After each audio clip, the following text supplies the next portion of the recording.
upbringing. Started cooking with my grandmother, my Lebanese grandmother, at a young age, and then my mother was Sicilian, and I started cooking with her because I liked hanging out with her.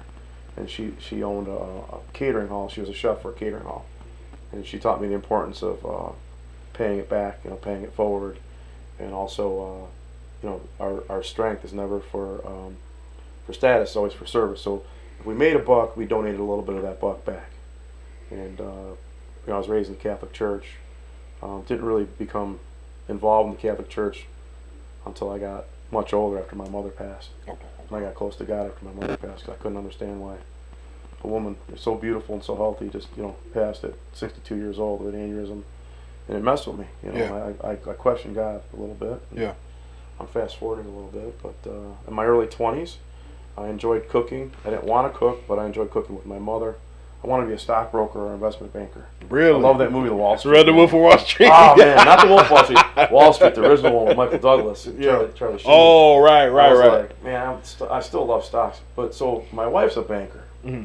So I married a banker, and I followed my dream to become a successful chef. And the cool thing about being a chef and being on TV is that you could help a lot of charities, because now you have a brand that people like to follow, and they want to support you. They trust your brand. Right. And they say, hey, this guy's all right. He's the real deal. And I've raised hundreds of thousands of dollars for local charities here in Detroit. That's what's up. Yeah, we raised over $1 million in one day for wow. local charities in Detroit. I'm on the board of the Chilani Family Foundation. That bottle of wine that I brought you Yeah. is my buddy's a philanthropist, multi-millionaire. He'd walk in this room, you'd never know he was a multi-millionaire. He's low-key, very down-to-earth, talk to anybody in the room. He's not a snob. Yeah. And that's just how Very it rolls. cool dude. But every year we raise $1 million. All that money stays in Metropolitan Detroit. It goes to Gleaners. It goes to Capuchins. It goes to Forgotten Harvest. Oh. $1 million goes a long way. Yeah. In a It poor does. city, so It does. and that's the best part about being on TV, is that I get a platform to pay it forward, and also to show how grateful I am for the success that I have. So it says a lot about the person that you are, and your upbringing, because that is acts of service is one of the best things that you can embody in this lifetime. You know what I'm saying? Pay it forward, pay it back. Exactly. So I'm definitely respectful. Take me to the switch that goes from stockbroker to chef.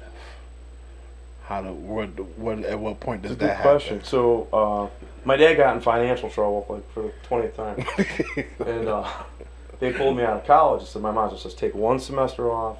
You got to help me get through the holiday season. I don't have enough help. The economy was bad. It was like late 80s, early 90s. The economy wasn't that strong at the time. We were struggling to keep our restaurant open. Our restaurant was failing. My dad got some bad publicity. There was a lot of bad dudes hanging out there. So FBI was there. It was on TV a couple times.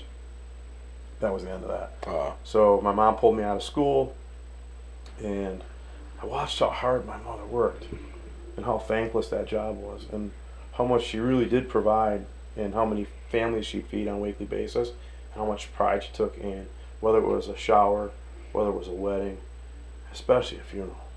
And my mom went all out for someone's funeral, because she said sometimes this food is the best thing that they're going to feel for weeks leading up to that person's death. That person could have been sick for a long time. Yeah. They don't eat, they're in and out of hospitals, all that stuff. So she just makes sure that your food is just as good, if not better, for a funeral than it is for a wedding, because the family's breaking bread to honor that person's life. And so I never went back to school. I stayed under my mom's wing until I was 34, and then one time I was working at Cheyne Park, and I made a lot of money. I don't know if you guys know who Demetrius Carrington is, but he was really good to me. He brought me into Cheyne Park, and I met Notorious B.I.G., R. Kelly. I worked there all summer, and I knocked down about $80,000 of profit one summer in the early 90s, and it was all profit. Like that's what I put in the bank, and then the IRS knocked on our door and took all that money out of the account. Oh, really? My God. Yeah, because some of the stuff my dad had going on, it just broke me. And my mom's like, you know what? You got to get out on your own. Your dad's holding you back. I love your dad. I love my dad, but he just wasn't good. He's still alive now? Yeah. he just wasn't good with his investments like that. Yeah. And he put his energy into some of the wrong things. And he's human. We all are. make mistakes. We all are. Don't we? Only the big guy upstairs can call. Right. Make that call, not me. It's not me. But long and short of it is that I fell in love with. I got very passionate. I wanted to do all types of things with my ability to cook. And at 36 years old, I sold my boat. I sold my car. I cashed in life insurance. I borrowed $300,000 on an unsecured credit card that my wife got for me, and we bought this banquet hall in 9 Mile. It was run down. They were just rented out to biker gangs, and it was just in bad shape. And my friends were like, "You're crazy. You're making $100,000 a year working for your dad and your mom. Just stay where you are. Don't do this." And my mom's like, "We're holding you back. Trust me." And she's like, "I'm not giving you a dollar. You're not taking a penny from your dad." And I said, "All right." So my wife and I went in there. We made a deal with them. 2-year, no interest, land contract. I gave them $50,000 cash down. And we made payments every month on time, remodeled the place. And in 8 months, we did almost $1 million in business out of that place that was basically closed. Wow. Through hard work. That's a key component to all my parents out there. And I really want everybody to take stock into this. It wasn't the money, but the words of affirmation and the fact that your mother believed in you enough to say, "Hey, We're short holding you time. back. It's I short didn't believe in time." myself. I was nervous. I was like, "There's no way I could pull this off." She sat down with my wife, who's the banker, and she said, "Nadia, have him sell his boat. Have him to get rid of his Mercedes. Have him get rid of all this stuff he doesn't need. He needs to get out on his own. His dad's holding him back." And I came in one day, and I'm looking at these two. I'm like, "Oh, I got no shot here. What I do wrong?" I'm in trouble. I'm like, "Oh my God, I got these two women here. I got no shot." She says, "You're gonna get this banquet hall. We talked to them. We're gonna meet with them tomorrow." And it was my wife's boss that told me, "Hey, just take a shot. Tell them you want 2 years, no interest." So at the time, land contracts were going for 7-8%. Shit.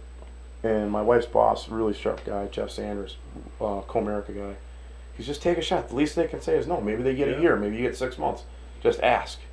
So I asked him for 2 years. I said, "All right, no problem. 2 years. Oh, that's shit. No interest." That's dope. That's impossible to do. Yeah. So, Now, yesterday morning, we all at the box of things when you had something going on. What was that about now again? So Jay Towers from Fox 2 posted a picture of Mariah Carey when she just did her first hit single. Okay. And I didn't know Mariah Carey wasn't built like the way she's built right now. I didn't follow her back then. Right. Right. She was skinny and innocent looking girl. And Still gorgeous. I made a yeah, she's beautiful. Still gorgeous, She's curvy yeah. as hell. It's like she's gorgeous. Goddess. Fucking good. Yeah. So I'm like, wow, she's got no chest in that picture. That's all I said. Yeah. And this crazy lady, she pulled that cancel culture shit on me and sent a text to Fox 2 and get rid of him and shame on him. Look, I got daughters. I respect women. Yeah. My role model was my mom. Yeah. I respect and love my wife, my mother-in-law. Listen, in this day and age, where my wife works at a bank, and she works with it's mostly men. She's from another country. English isn't her first language. She speaks with a little bit of a broken English still. She's been in the country, 28 years. Listen, I don't diss women. Yeah. Yeah. The most important people in my life, Yeah. a female, So I knew right away that she was crazy. This woman was crazy because she started calling me all these crazy names, and I'm like, you're projecting, aren't you? I just said you're projecting. You're mad at yourself, aren't you? And then it got worse, and that got worse, and I just everyone's like, just don't even give her 5 minutes. of Okay, time, so you did go back and forth with her for a second. Yeah, I just responded. Why are you calling me a sexist pig? So, Because I made an observation right, that she right, probably had some plastic surgery, Yeah. which I'm cool with. right, yeah, I got plastic surgeons that spend hundreds of thousands of dollars. I do all their Botox parties and stuff like that. yeah, Hey, I'm for it. yeah. You want bigger breasts? Go get for it. Go yeah. for it. I traded a Super Bowl party for my wife's implant. She'd probably kill me right now for saying it. I'm a little pissed that they're not as big as I want them, but they still taste good, baby. Yeah.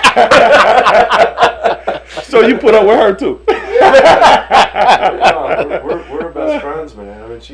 listen, during COVID, she saved my life because we were closed for 14 months. I had 3 revenue streams that I built from the ground up. I own 3, soon to be 4 places, and Yeah, you was telling me about the we one were place shut on the down water.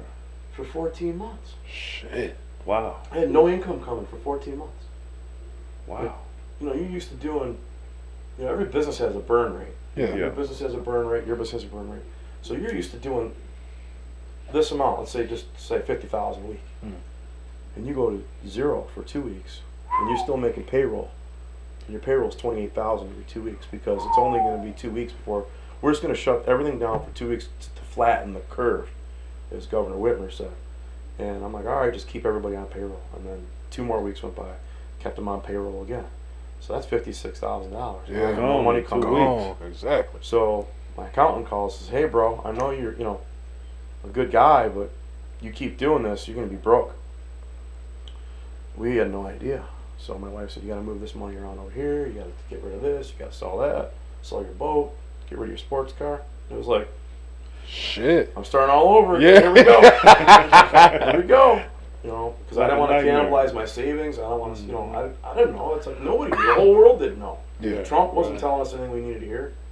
Nobody knew what the hell was going on during COVID. So naturally, you get scared. Yeah. But I'm telling you, if it wasn't for my wife and my assistant Kelly and my chef, my culinary team never left my side, man. And I've just prayed to God, and I even got closer to God again. I said, I told my wife, God's not going to let us down. We're good people. We feed the homeless on a weekly basis. Even during COVID, we never missed a beat. Right. We still kept Monday, Wednesday, Friday at the shelter. That's our deal, and we fed 600 people a week. And my wife yelled at me about that. She goes, we're going broke, and you're still feeding 600 people a week. I said, we'll figure it out. And I went on Facebook, and I got 1,000 pounds of fish one week, and I got all this food sent to me. And I said, see, God is good. Works in mysterious ways. Yes, and if I keep doing this, he's gonna hook me up. I know it. I'm telling you. He said he's gonna hook me up. He's gonna be something extra in that bag, And he did. I got a phone call to go down to Louisiana to just consult for Hurricane Laura. And I went down there just by the grace of God because it was the right thing to do. The guy called me and said, you ain't doing nothing. Your business has been closed for a year. Why don't you come down? I'll pay you $1,500 a week, just to, fix all the catering down here. This is a mess. We can't get supplies. We can't get food. So I got on the phone. I called my wife, or I called my boss and my business partner. I said, I know your son's wedding's tomorrow night. I said, you mind if I leave on Sunday and go to Louisiana? He's like, yeah, we got nothing going on. I went down to Louisiana. I had to end up picking up a $2 million contract down there. Wow. I was just going down there just to help out because I had never done no work like that. I wasn't going down there for business. I was just going down there to help out. And some of the most beautiful people I ever met in my life are from Louisiana. People that are born and raised there, 3rd, 4th generation people. Yeah. People of color, people white, people Asian, people Chaldean. Just this down south, man. That southern charm, that southern hospitality. Yeah. The yes sir, the no sir, the yes ma'am, the no ma'am. That I wasn't used to that. Yeah. It just blew me away, man. It was just Yeah. unbelievable. And people live in wood shacks down there, man.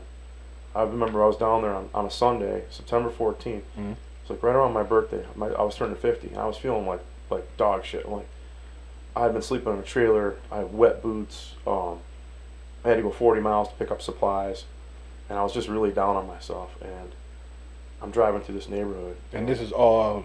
This is in Lake Charles, Louisiana. Okay. And I remember my mother telling me, because I was always, as I got older, I realized we were pretty poor. She's like, just be grateful you have a roof over your head and you have food in your belly. And this is on my 50th birthday. I'm telling you, I'm driving down the street and I see these people living in this wood shack, and I'm telling you, it was like something out of a movie. And they were eating their styrofoam containers from FEMA, and they had smiles on their faces. They're just happy to have that food that day. And I remember as I'm driving, I slowed down, I looked at these people, and I hear my mom. She says, just remember, you got a roof over your head. Things aren't that bad. And it's things like that touch your heart. You have to listen because, someone upstairs is always talking to you. But you got to listen. You got to hear them. You gotta stay quiet. You can learn something every day, no matter what situation you're in. You can learn something to be a better human being. And I credit that to the people I was surrounded by as a young kid that instilled that into me, and to trust a higher power. One thing I admire is, with your stature and with everything that you're into and that you do, you still find the time to still remain human. Yeah. Because that is the origin. You still remain human and still be thankful for the smallest thing: a roof over your head, food in your stomach. Yeah. Healthy Things, kids. things that people like me, I would openly admit, I take advantage of that sometimes. Things go wrong, and it's like, well, fuck, Everything is wrong. everything is wrong. Yeah, when really everything is right. And I still have the opportunity to lay in the bed. Yeah. I'm not starving. Yeah. I'm not cold. You know, Yeah. but and you still find time to complain. It's like, I'm very thankful for this interview. Shout out to you, good brother, because what you're saying right now was really helping me, because I was having a whole episode outside in the car before I that's what you came was doing in. for like 20 Man, minutes? screaming. Do you hear what I'm saying? That's You hear me be That's how the screaming? devil works. You know, he wants you to think that your life's bad. He wants you to think that you can't rely on God and stuff. And I just think that I think you could have the biggest wall in front of you, and sometimes that could be a stepping stone. That stone, that big granite wall in front of you, could be a stepping stone for you. And I think people lack discipline and obedience, and that's why they don't see an opportunity in front of them. Definitely. Like your next guest, our coach for boxing, he teaches you discipline. He teaches you obedience. He teaches you craft. It's like dancing. It's like this. It's like that. He puts it into words. He's a great teacher. This guy that's going to be on. Coach Shout out to Reagan. Coach. Shout He's out to amazing. Coach. I love his. Sometimes. Listen, man, this guy. No, he's You guys are amazing. lucky to have him in the room. He's a champ. And but what I'm getting at is, I think the miracle happens when obedience meets opportunity. And whether it's a bad experience, that's still an opportunity to grow. It's still an opportunity to see through what really needs to be done. It's like I taught my daughter that. My daughter fought to get into medical school. 4 years she kept getting waitlisted. My wife's like, "What's your plan B?" I said, "She don't have no plan B." She goes, "It's been 4 years." So she's gonna get in. So by the grace of God, she got into medical school. But she just didn't give up. God is So our good. friends like, "Oh, just be a nurse." She goes, "I don't want. I listen. I love nursing like that, but I'm meant to be a doctor. These are hands of surgeon. I'm gonna be a doctor. I'm gonna do this." Shout out to And, her. How many so kids do you have? I have 2 daughters. 2 daughters. And, my one daughter is a bookworm. She could spend 18 hours in the library and just have the best day in the world. And my 20-year-old Karina, she hates school. She's like, she hates school. She hates it. She don't believe in it. She's I'm gonna be an entrepreneur like you, Dad. You dropped out. I said, well, I had to drop. Right, She's like that. Right. She like that. Like that's. Come here and help. I'm like, You doing good, Daddy, and you dropped out. Yeah, I like I'm doing that. all right. Some of my I most like successful studying. friends didn't finish college. Yeah. Yeah. No, I'm saying, but that's our daughter. Like Daddy. Look, Yeah. So school suck. Let's do this. So I want her to be. I want her to be successful, but I want her to do it on her own terms. Maybe school isn't for her. School isn't for everybody. So, like I said, some of my most successful friends dropped out of college. They Yeah. barely made it through high school. Mm. Multi-millionaires. Mm. Wow. And they didn't have to get a degree to do it. Mhm. And they own businesses, construction business, produce businesses, things Italian guys do. Right. Casinos. How did Fox 2 come about? That was my next question. So, I had this very wealthy client of mine, do a lot of catering for him. And he was a tough guy, man. David was his name. And he owned this big insurance company, multi-millionaire. And his restaurant was failing. And I'm at his house catering, and he's just cussing his partner out. "I'm going to sue you," and I'm going to, like, he's just going nuts.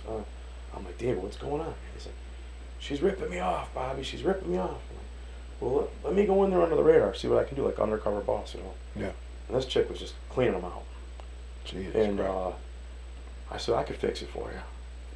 And he's like, "You can fix it?" I'm like, "Yeah." He goes, "All right, I'm going to talk to my sons." So they brought me in. He was losing 20 grand a week. Yeah. Wow. He's a multi-millionaire, so Yeah, it's like, that's like you and I, losing $20. $20 a Right. week. Like, I misplaced $20. It'll show up. It's buying laundry. It's like this guy's loaded, like crazy loaded. And Well, I say like me, but you go ahead. so we went in there and we found out where the leaks were and what was going on. We fired everybody, rehired everybody.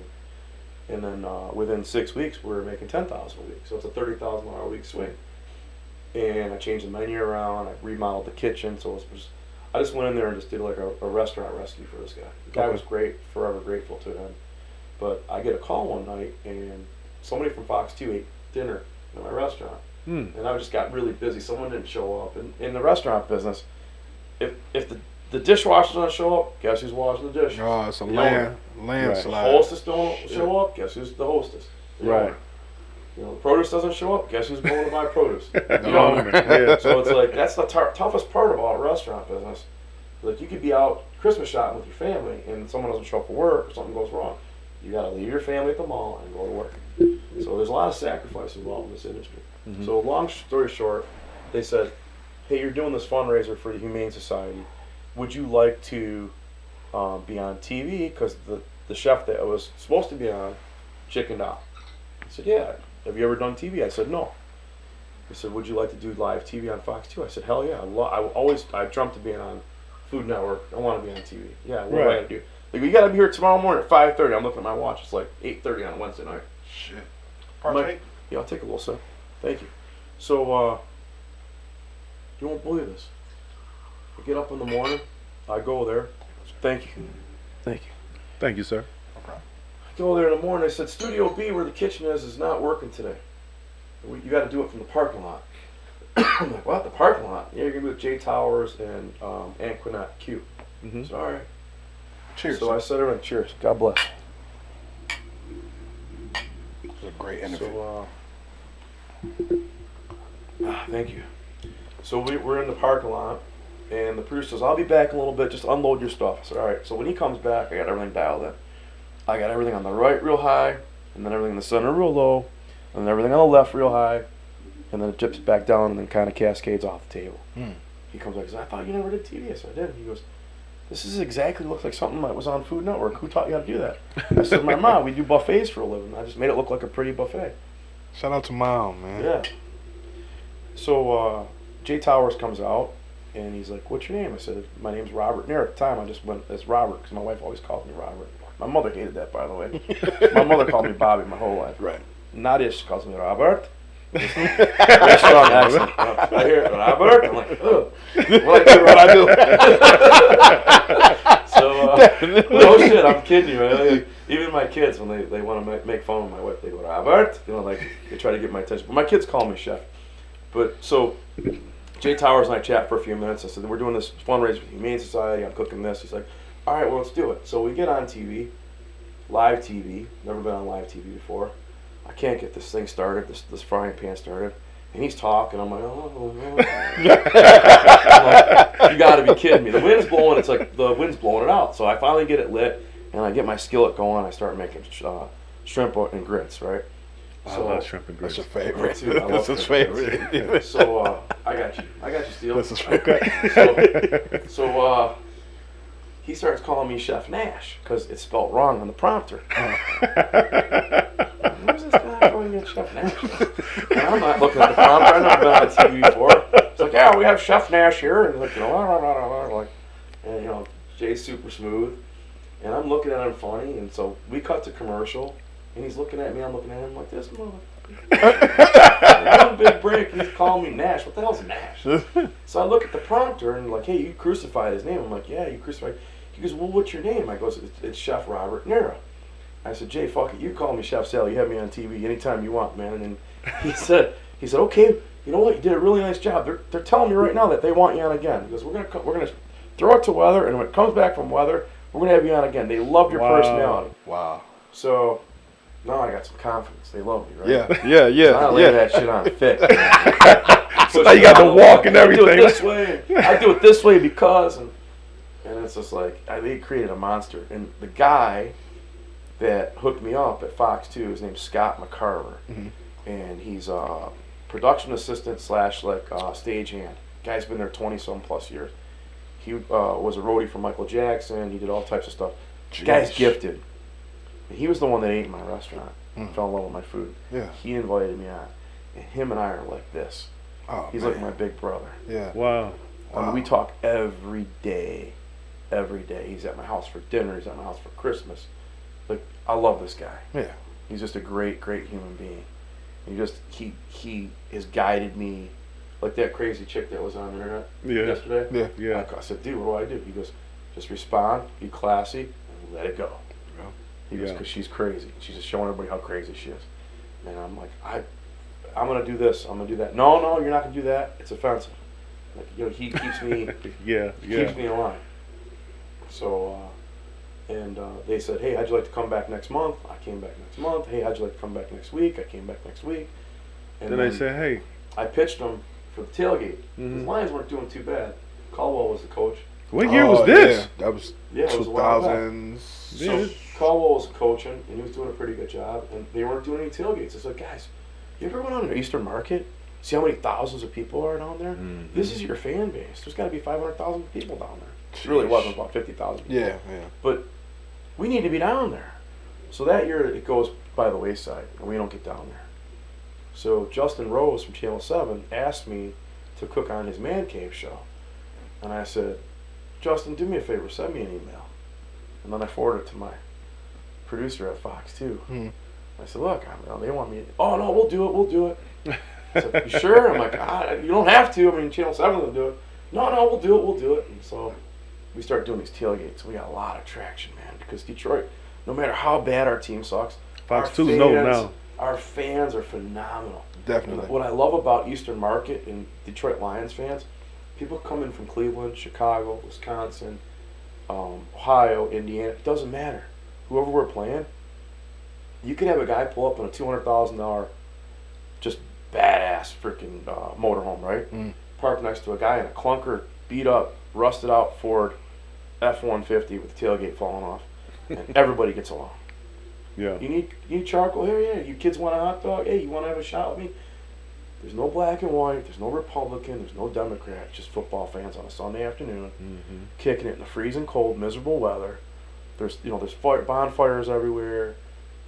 It just represents the best of humanity down there. There's never a fight down there. There's never any drama. There's tons of good-looking chicks down there. You know. And for everybody else, not me, of course. I was about to say, good cleanup. Great cleanup. So, no, it's just like, and then we got like 750,000 people watching our show. And then we got all these people that want to buy advertising on the show. And it just snowballed into a bunch of stuff. And then I got involved. Fox 2 is huge on charities. You know, they're big with Children's Hospital and St. Jude's Hospital. And they do local philanthropy work all around the metropolitan Detroit area. And that compliments me. That's how I was raised. Definitely.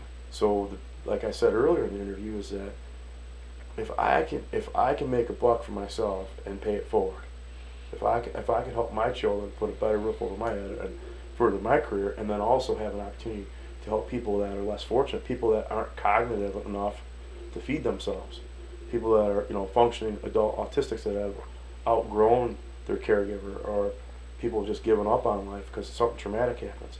That's our job. Government's not going to take care of us. You know Not that. at all. Not at all. I mean, they just keep cutting our mental health stuff and stuff like that.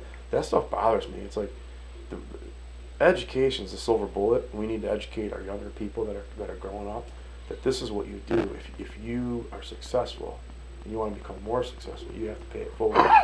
Your strength is for status, never for status. It's always for service. And God says to you, you know what? You did something really good. I'm gonna throw you something else. See how you handle that. And then, you did great with that. I'm gonna throw you some more.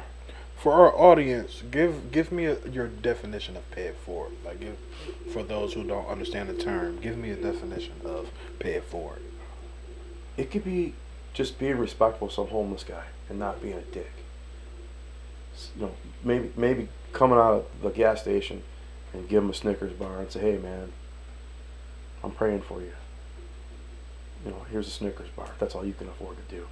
Or say a prayer with them. Or go to your local church, or find your local vets, like vets returning home. You got people with closed head injuries that can't take care of themselves, that live in a cot. It's like there's little things you could do. Hold the door open for an old lady, or just be respectful. That's how you pay it forward. You don't have to write a check for $1 million. Nobody's got that. You know, it's very few and far few between. But paying it forward could be just helping your best friend that's, you know, going through a divorce, or helping your best friend move into a house because he can't afford to pay for moving. It could be anything, but it just do something good every day, something small, inspire people to do something, just something. It doesn't have to be grand. You have to drop off $5,000 to a shelter like that. It could be something simple. They always say the gift of giving keeps on giving. Give the passion for Wall Street. Where does that start? Money. It's like, being a chef at a young age, we catered for people that were, Fortune 500 companies. My mother, God rest her soul, had a great clientele base. People that trusted her with very high impact events, a product launch for, a steel company, or a grand opening for an automotive. This is back in the 70s and 80s where automotive companies were really starting to wine and dine, And it's cool, man. It's cool, and it wasn't cool, guys. It was not cool being a chef back then. Yeah. There was no Emeril Lagasse, no Gordon Ramsay. There was nobody that was like celebrity status. And then in Hollywood, Wolfgang Puck, I got to cook with him at the Oscars in 2017. I met Jamie Foxx, one of the coolest guys I ever met in my life. Everybody came in with an entourage. Everybody was cocky. J-Lo, no eye contact. You can't take pictures with J-Lo. You can't do this. You can't do that.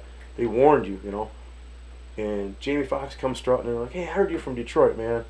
I performed at the Fox Theater. I did this. I did that. A lot of great people in Detroit. He's like, what the fuck's going on with that Flint water crisis? He was like, oh, man. He goes, tell me what's going on. And he goes, I heard they're pushing people out of the city. They're doing this. They're doing that. He genuinely cared about what was going on in Michigan. He spent 20 minutes with me. He's like, you drink wine? I'm like, hell yeah, I'm half Italian. He goes, get my man a glass of wine. Yeah. Come on. He's like, and they're like, Jamie, we got to go. No, I want to talk to this guy. And he spent 20 minutes with me. It changed my life. It really did. He didn't have to do that. Not one celebrity did that. I met hundreds of celebrities in those 2 days I worked those Oscars. Yeah. Everybody was full of shit. Are we up? We left? Oh, the Oscars. Yeah. Jesus. Yeah. Tell me about it, yeah, man. Yeah. I was telling Coach Ray that I got to work with Roy Jones Jr. I did a protein bar for him because I'm a chef and I work with chocolate. Yeah. And I worked with Maria Sharapova, the tennis star. Wow. Man, you want to talk about a beauty. Slow down. Hardest working woman. She'd get up at 5 o'clock in the morning, train for an hour and a half, and be at breakfast, hair and makeup done on her own. Didn't have some chick following around with, spraying her hair, touching up her nails. She did it herself. She did it herself. Wow. And this girl worked like she was broke. And at the time, she was making $38 million a year just in endorsement money as a pro athlete. What? Yeah. We worked from 7 in the morning till 2 a.m. We did party after party after party. This is in downtown Chicago for the biggest candy show in North America. Yeah. Is in Chicago every year. Yeah. And I got to hang with Maria Sharapova. They were lined up from here to Texas to get her autograph. Wow. And she was nice to everybody. Nice to everybody. She worked that crowd like she was broke. So we go to dinner that night, and we're at the boarding house. This very famous wine master of sommelier. Her name's Alpana Singh, owns the restaurant. And I love the grilled octopus there. And I'm sitting about 10 feet from Maria. Maria's kitty corner at the opposite end of the corner. She's like, Chef, what should I order for dinner? I said, I highly recommend the sturgeon, I recommend the octopus, and I recommend this grilled veggie salad. She goes, he's ordering for me. So I ordered the same thing. Well, the waiter goes, hey, do you want Maria to have the octopus? Because we only have one order left. I'm like, yeah, she's paying the bill. Yeah. Give her whatever she wants. So I mind my P's and Q's with Maria. I mean, because with wealthy people, high net worth people, the slightest thing turns them off. Right. So you got to be really careful. I work with a lot of high net worth people. Huh. And you got to be really careful. You got to kind of be like a security guard. You got to kind of be there but not be there. Yeah. And when they need you, you respond, and you got to have all the right answers. It's always a test. Yeah. So she's like, Chef, how's the octopus? And then I don't say nothing. She goes, hey, what's going on? Where's your octopus? Hey, where's my chef's octopus? I said, you got the last one. So she takes her fork, she stabs an octopus, and she says, here, have some of my octopus. And I was like, I'd start doing Morse code. I'm like, I would love to eat that off your fork, man. Like, just to have that fork in my mouth. But yeah, we were cool, man. We like, she invited me out to her place in Malibu and stuff like that, and cooked for her and her friends, and I never thought like being a chef from Detroit, would take me. And they put their pants on just like everybody else does, but she was a good person, just like I talk about Jamie Foxx. He went out of his way to make me, who was a stranger in a strange land, who wasn't used to all that pomp and stance and all that glitter and all that phony ass shit that goes on in Beverly Hills. Let's be honest. $40 for a glass of Chardonnay and $200 for breakfast. It's like you go get they sent me to get a haircut, right? And I went in there like you just give them this voucher. And I'm like, so how much is a haircut there? So they're like $250. God, jeez. I'm like, I just gave me like a Bo Ricks brush cut. You have to blow dry my hair. I got no goddamn hair. Like putting like coconut oil on me and massaging my temples for 20 minutes. I'm like, I gotta get to work. I got chocolate to make. Right.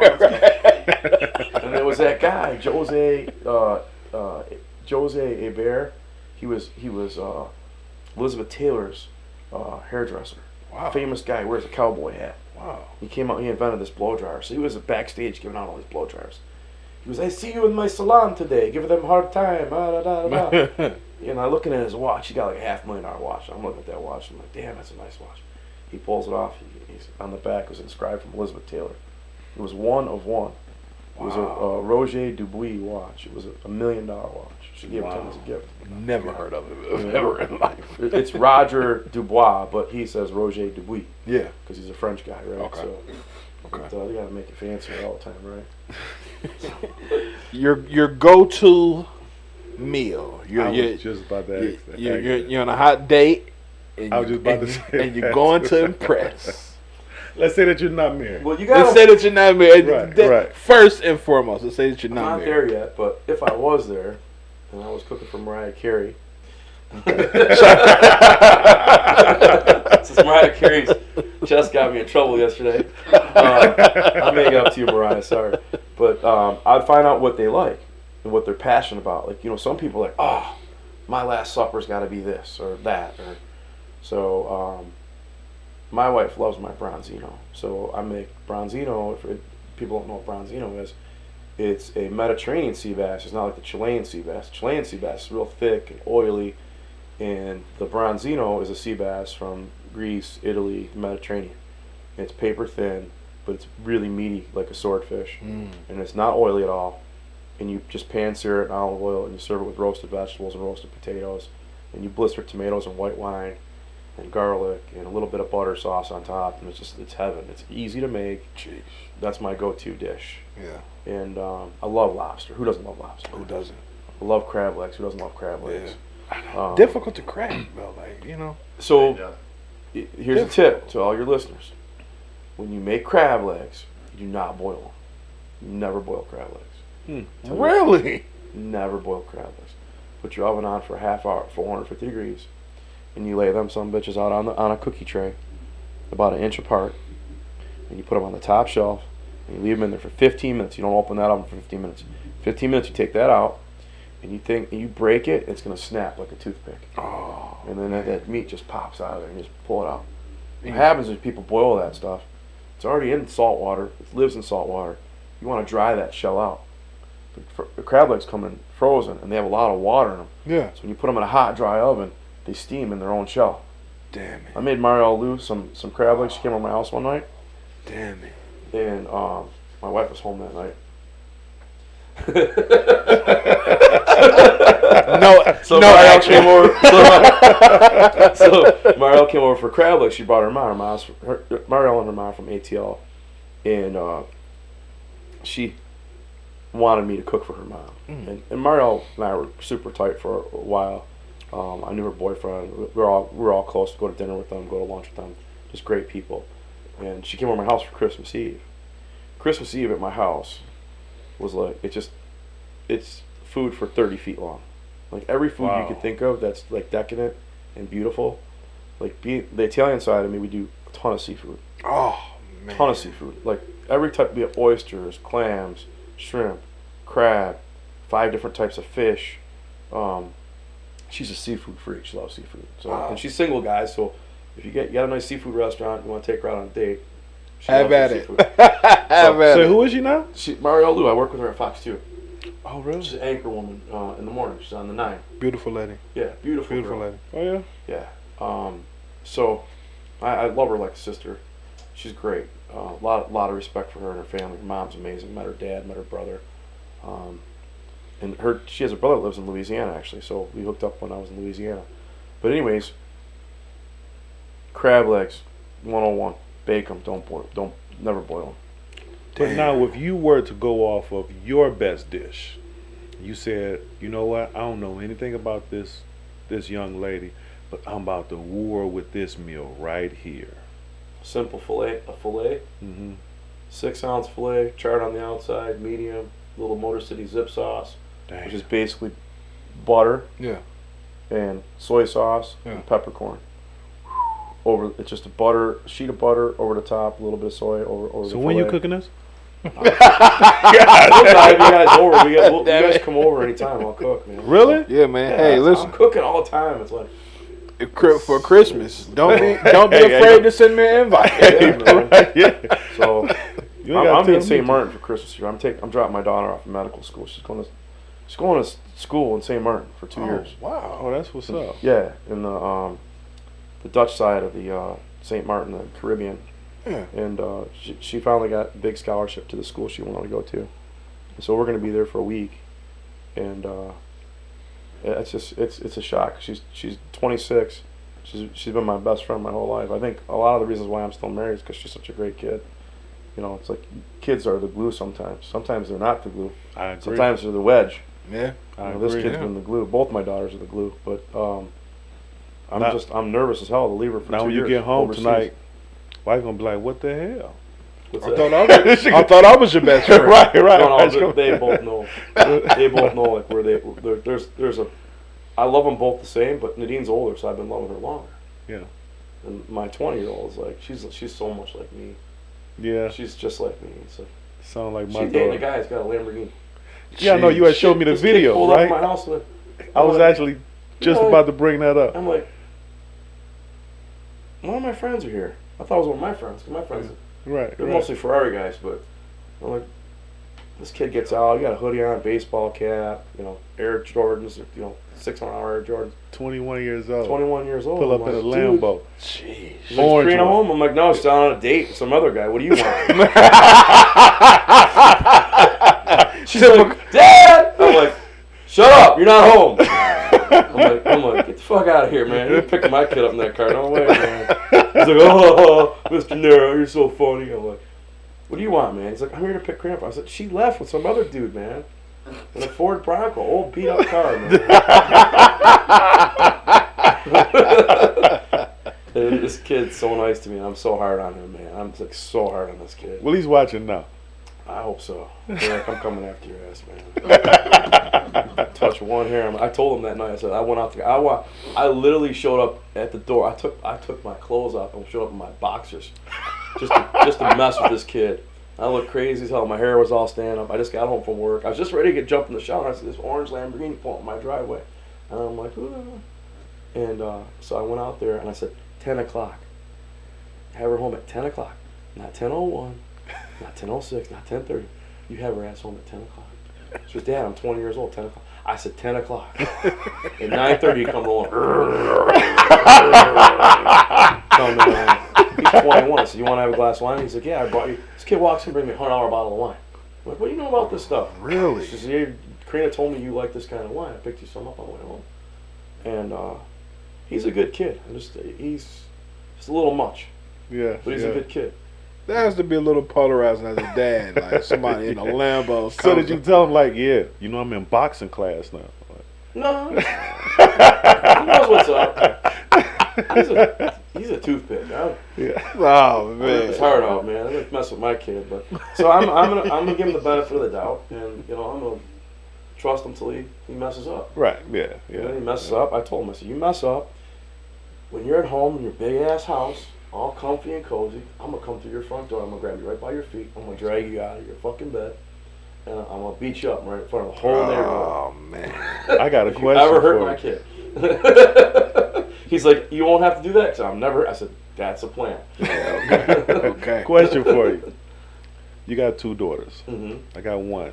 My daughter, she's 16 years old. Okay. She's about to graduate this year. Congratulations. Thank you. Mine as well. Now, same to you, Nick. Congratulations. Congrats, Nick. Now, how was that feeling when your daughter is like getting to that age where, you know, the grown-up stuff Everything's starts? got to be on the table. Yeah. Everything's got to be on the table. Everything. You let her come to you, Hmm. and you no judging, because in life, kids are allowed to make small mistakes. Hmm. Definitely. Big mistakes that we can't fix. You got people that love you, Al. You got people that love you, Nick. You got people that respect you, Al. You got people that respect you, Nick. Everybody's got to look out for everybody, but you have to tell your daughter, especially your daughter, Hmm. you come to me first. I don't want you going to a friend, getting advice from some dumbass friend that's your age, don't know nothing about life. You come to me, because I can fix small mistakes. We can work on small mistakes together. But I don't want to see you make a big mistake because you try to hide a small mistake. And you have to tell them there's no judgment. Like, you know, these kids are fooling around. Man, I Yeah. lost my virginity when I was 13. Yeah. It's Jeez. like, I mean, come on. It's like, you know, I mean, come on, look at the internet. Look at Yeah. Kardashians. It's look all at- over the place. Look at all this stuff, man. Everywhere. Weed's everywhere now. It's like, drinking's nothing for these kids. It's like, That's true. you know, like, so my Italian side of the family, when we were kids, my Italian cousins come over, you know, for the summer, and spend the summer with us. They were 14, 15 years old. They were drinking wine at the table. I'm like, look at this shit. Really? How do they get to drink wine? My mom's like, you want to drink wine? Drink wine. I'm like, hell yeah, I want to drink wine. Why not? What the fuck? And they were cool about it. And like, we try to steal beer out of someone. They're like, why do you make such a big deal of the beer? Like, it's so stupid, huh? Just ask. I'm like, oh, we'll get killed. Like, oh, stupid. I ask. You're like, hey, Grandma Sarah, can we have a little beer? Yeah, have some beer. I'm like, what the? They didn't make a big deal out of it, guys. Just that easy. They didn't. It wasn't taboo. Go ahead, drink, but just drink carefully. Don't kill Responsibly. yourself. Exactly. Don't go out and get, you know, just knocked down drunk because you Right. don't know how to handle it. So these kids knew how to handle it. The priest would come over, he'd bless the wine, they'd pass it around, we'd drink it, and it's like, it was like our Benadryl. It'd knock us out. Yeah. Right. It would put us to sleep. You know, it was Yeah. like 18% alcohol that we'd make in the basement. You know, the Right. wine. Yeah. So it wasn't a big deal. So I always I followed that. The reason why I bring it up with my kids, you want to try some wine here? Pour a little wine, put a little Pepsi in it, sweeten it up. This is wine. You want to try some vodka? Here's some vodka. You want to try some tequila? So what Oh, you're it's saying terrible. Just let them experiment. I'm not saying be their best friend and teach Yeah. them how to get drunk, But give them a little but rope. kind of desensitize it a little And bit. give 'em so a little it's not wine, a big too. deal. Like, you know, it's like I'm not rolling joints. Here, try this because I don't believe, you know, kids should smoke marijuana. But Yeah. you know, let their brain develop, and then they can figure that out, you know, down the road. But Yeah. I just think that in America that we make it such a taboo where kids like, oh, I'm gonna get away with this. Like, watch Yeah. what I do. I'm gonna steal a 12-pack from the party store. I'm gonna steal a barrel of beer from so and so. Like, so I think if we don't make a big deal, like them, you know, making marijuana legal kind of made it not a big Yeah. deal anymore, Right. right? So I think that, and I learned that from my European cousins. So just, why make a big deal out of it? Just try it. It's not a big deal. So back to the daughters. Listen, everybody's daughter's a target. There's always some piece of garbage out there that wants to put that notch on his belt. Like, yeah, I knocked her down. Definitely. I got her. I hooked up with her. She ain't no big deal. You know, and it's like you have to know that going into the game Yeah. that your daughter has a target on her back. You know, and now it's with girls too. I mean, they're out in the open with that stuff, man. It's just Yeah. That's and true. there's nothing wrong with that. Love's love. I don't Yeah. knock anybody's Yeah. situation, you know. But I'm telling you, if you love your daughter and you want to raise her right, you keep everything above the Yeah. keep Above everything on the sea table, level. man. Yeah. Definitely. Don't my daughters both fear me. I can look at my daughters a certain way. I've never laid a hand on my kids ever. I've yelled, I ripped doors off the hinges, throwing them across the house because they got lippy with my wife. Mm-hmm. But I've never laid a finger on them. I grounded them before, but they just know if I give them a certain look that Time to cool something's it not down. right. Yeah. Something's Yeah. not, you know. And I don't do it like a tough guy, but I just do it out of love and out of discipline. And I just say, hey, look, you got to respect. You got to have respect for the situation, the scenario. Yeah. And by the grace of God, they turned out, all right. My kids aren't perfect. They No make one is. mistakes. No. Yeah. I'm not far from the Brady Bunch bullshit. It's like, come on. I'm not gonna sit here and say my kids are perfect because they're not. Yeah. And I wasn't a perfect child either. So, just it is what Well, it is. Chef Bobby, let me be the first to say here on Steal the Show, man. You are the first chef to bless that seat. This has been the most interesting dialogue we've had. Any parting words for our guests tonight? If you wanted to leave anything with anybody tonight who's viewing, what would go ahead, take a shot. I just think you should cook with your children. Cook with people you love. I miss my mom so much. I would just do anything just to make a meal with my mother again. And you have to allow your blessings to embrace people around you. So if you're an artist or you're a mechanic, I don't care what you do, use that to build bridges with people you love. And I think food is essential. I mean, you have so many great things that happen at the dinner table. Engagements, weddings, people celebrate, they break bread. It's symbolic of life. It's symbolic, you pray over the meal. And I think that family table is missing from our society. We need that, bring that back into our culture. And I would tell your fan base and your listeners and your viewers to try to just make one meal a week significant where you sit together as a family unit and you laugh and you joke and you pray or you cry or you have dialogue that strengthens the people at your table, whether it's a stranger or a neighbor that's suffering or something like that. Bring people around the table, break bread with people you love or people you're trying to build bridges with, because not everybody's here forever. Tomorrow's never promised. Definitely. And those are on my trucks. You see all my catering trucks. It says tomorrow's never promised. Enjoy the best you have today. And we try to provide the best for everybody and give them a great meal, a great experience with that in mind, that they're celebrating someone's life, someone's wedding. Enjoy who you have around the table. It doesn't have to be lavish. It could be a $5 pizza, man. Right. And it's Yeah. a $5 jug of wine. It Yeah. doesn't have to be fancy, but you're together. That's what I talked about earlier on. I was like, I didn't have money. I had no idea we were poor because we were eating good food.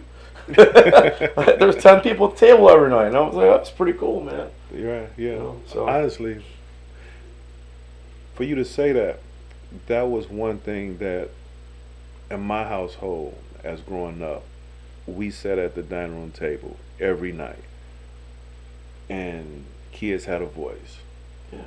And our mom and dad said, how was your day at school? What did you learn today? Did anybody pick with you? Did any, you know what I'm saying? Just exactly. we had a voice. And I know in a lot of homes, kids don't have a voice. It's shut up and do what did I tell you to do. Mm-hmm. But in my home, though, we sat down every night at the table. Rather if my mom cooked, like you just said, or if we just got a pizza. Cereal, yeah. Back in the days, it wasn't Hot and Ready's. No. You know what I'm saying? It was Mama Rosa's Pizza. So, but we always sat down at that table and we laughed and joked. Some nights we cried, but that is very important for family to do those type of things, because now me and my brothers, that's my brother right there, we're all close-knit family. My mom and dad is still together now, 44 years. Their anniversary was 44 years just last month. Happy anniversary. Thank you. To them. It's just they're a dying breed. You don't see that. That's true. I got friends that been married 3 times in 20 years, getting divorced again. Yeah, Jeez. yeah, It's like, dude, you can run out of money, man. You keep doing that. yeah. I know, because you're starting all over like Split your you shit in were half 3 times. What's that leave you with, man? Exactly. Where can the people find you at, Chef Bobby? I'm at Encore in St. Clair Shores. I'm down at the St. Regis in Detroit. Really? I'm down at Freedom Hill in Sterling Heights. I have a restaurant in Algonac, and I have another banquet hall I'm opening up in June next year, 2022, in St. Clair Shores, the Blossom Heath. And one of my charities is at St. Margaret's. Another charity is down at the Capuchins in Detroit on Mount Elliott. And you can find me at those places weekly. Just serving up some good food, helping out people less fortunate. Any social media? Yeah, Robert Nero is my primary Facebook page, and on Instagram I'm Chef Bobby hyphen N, Chef Bobby N. But like I said, this has been great, guys. I'd love to come back again Yeah. and Man, kick it with you. Anytime that you welcome. Anytime. I'm here because of Coach Ray. If Yeah. it wasn't for Coach Ray, Yeah. I would have never met you. Right. Yeah. We boxed together at the gym at Gold's Gym, Right. which is Yeah. a blessing. We're That- healthy enough to do that on a daily Exactly. basis. Exactly. We get out of bed, our arms work, our legs work. Not as well as Coach would like to see. I'm an alpha male in my pitch. I feel like a dummy in that ring, man. You got a sweet way of making you feel like a fool, man. You got a big smile. Like, no. Stupid mother. I said, throw your jab hand, not your right hand, you fool. I'm like, man, I never had somebody make me feel so stupid. But after a couple times, being in the ring with him, I'm like, I'm throwing that. I'm lifting that arm up right. He's like, nah, not really, but yeah, you're getting there. Like, I'm feeling all cocky, like after 3 classes. But no, you guys are in for a treat. He's amazing. He's a blessing to have in our world. So, guys, thanks for the drink. This is delicious. Oh man, Thank Chef- you. Chef Cheers. Bobby, you. And we appreciate it. What? I'm gonna throw a little bit in there for you. Yeah, he's empty. Cheers. Cheers. Cheers. Yep. Ladies Thank and gentlemen, For coming on, Chef Bobby. We appreciate you. Chef Bobby, everybody. And like you said. Yeah, I know, right? Yeah. Whenever you want, you're more than welcome to come on the show. Cool. And we are definitely going to eat that cheese and Try the bread, though. You gotta have it with the bread.